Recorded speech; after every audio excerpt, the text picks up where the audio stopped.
And we're going to start there with the NBA. And ironically, fittingly, Hardaway, of course, was a great point guard. And Steph Curry, Rob G, was on Gilbert Arenas' podcast. And he was asked, I mean, I'm going to give Arenas credit for just putting it out there. Are you the greatest point guard ever? Here's Steph. Are you the best point guard ever? Yes. I have to, yes. It's me and Magic, that's the conversation? Yeah. We can look at stats all day, right? You know, we can look at stats and try to judge. I wasn't around with Magic.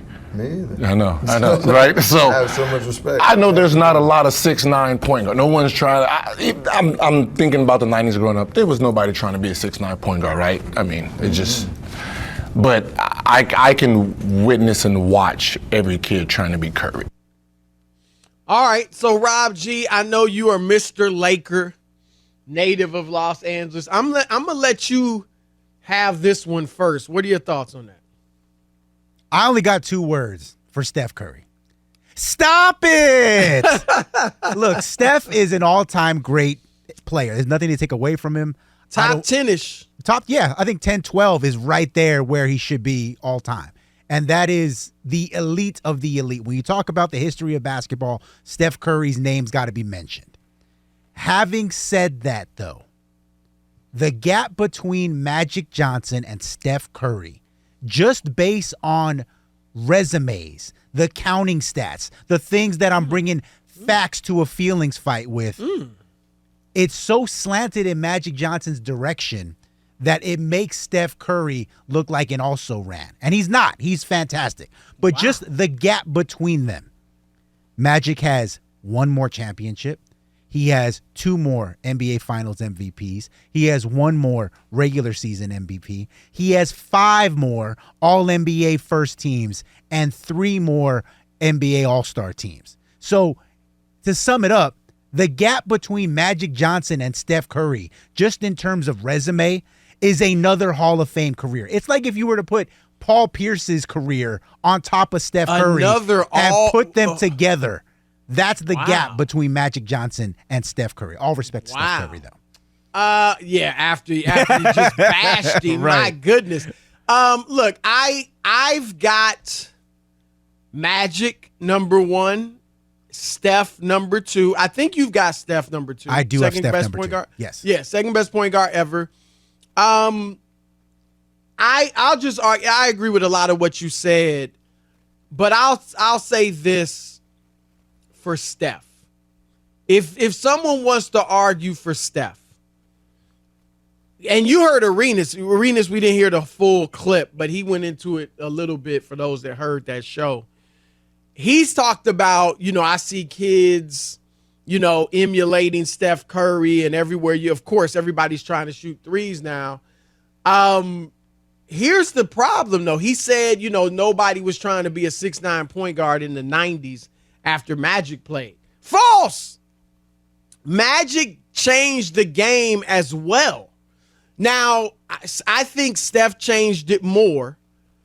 Steph has completely changed the game. And as you mentioned, you can't tell the story of basketball without talking about him. But Magic, look at Penny Hardaway, who was a 6'8", 6'7", 6'8" point guard, very much like Magic Johnson. And Penny Hardaway was en route to a Hall of Fame career before he got injured. He was tremendous playing with Shaq in Orlando.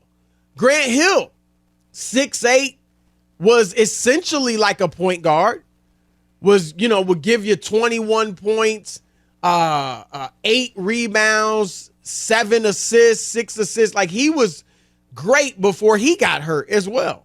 Even a LeBron James today is a guy that was, let's just keep it real, played a lot like a point guard, or plays a lot like a point guard at 6'9". And so I heard even Chris Webber say that, when he saw Magic and Bird, because Bird was a 6'10" guy that played on the perimeter, could shoot it terrifically, that he began, he and other guys that were his size began playing more on the outside, and thinking, you know what, I don't have to always post up.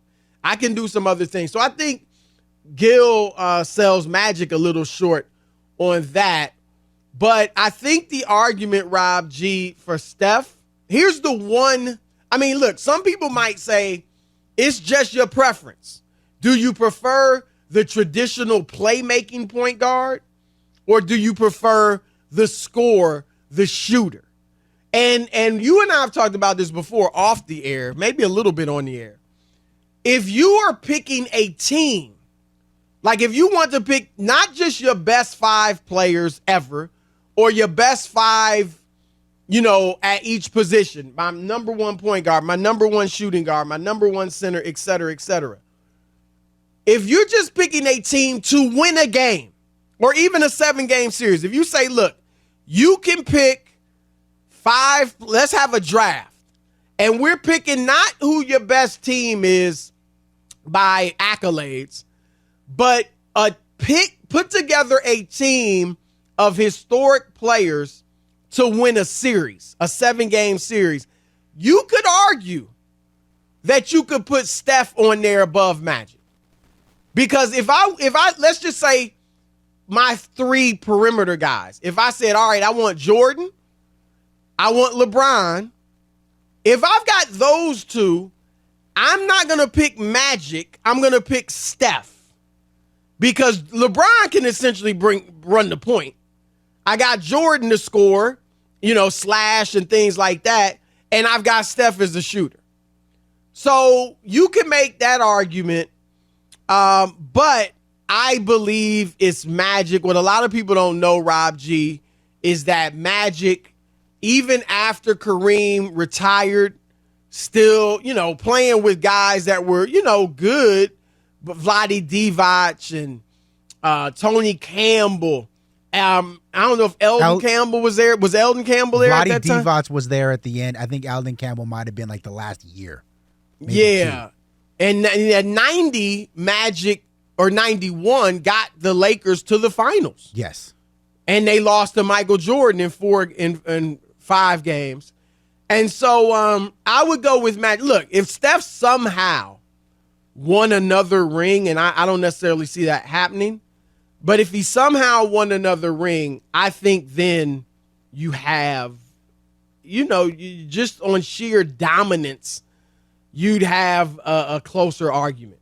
Right. And maybe even give it to Steph. I think a lot of people would put Steph over the top.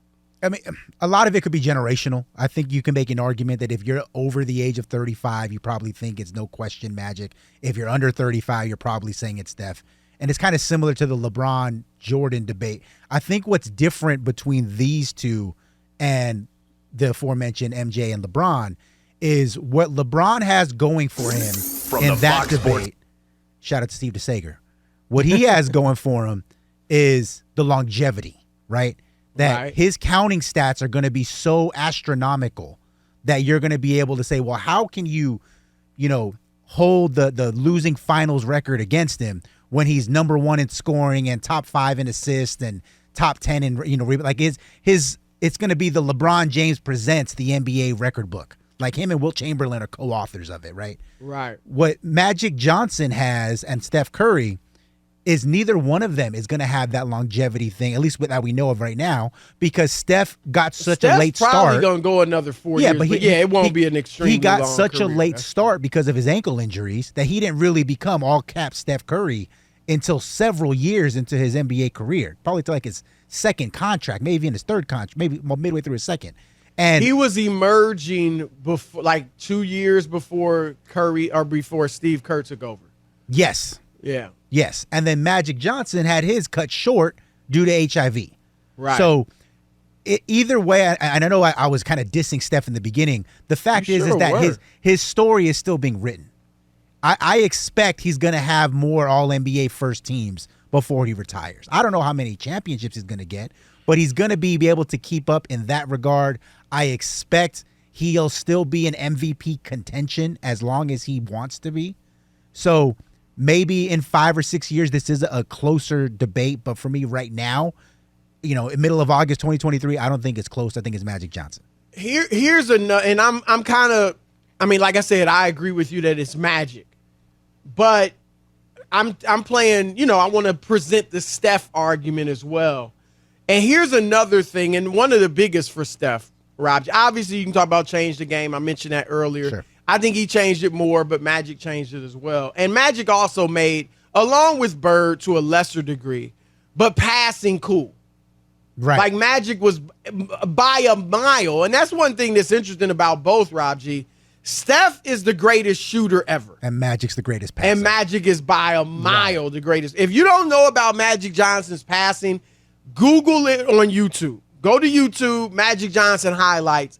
And I remember when Steve Nash was, the best point guard in the NBA. And some people were trying to say he passed it as well as Magic. Or people have even said that about LeBron. It ain't even close. With all due respect to those guys. Magic Johnson, and yes, it was a lot of fancy passing, but his passing, the chasm between him and number 2, whoever that is a mile wide. Like, the Magic Johnson's passing was as pretty as Michael Jordan's dunking. Dr. J's dunking, period. Now, here's one thing I'd say for Steph, though, Rob G, before we go to the callers. And this is one thing you could give him over Magic. It was like Jordan. He built a dynasty. Yes. Like the Golden State Warriors, the Warriors.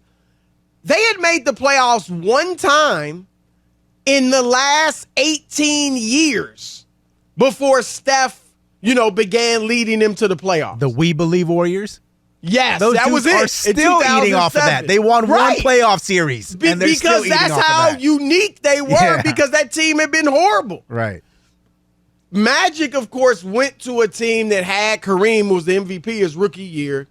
They had Jamal Wilkes, who became a Hall of Famer.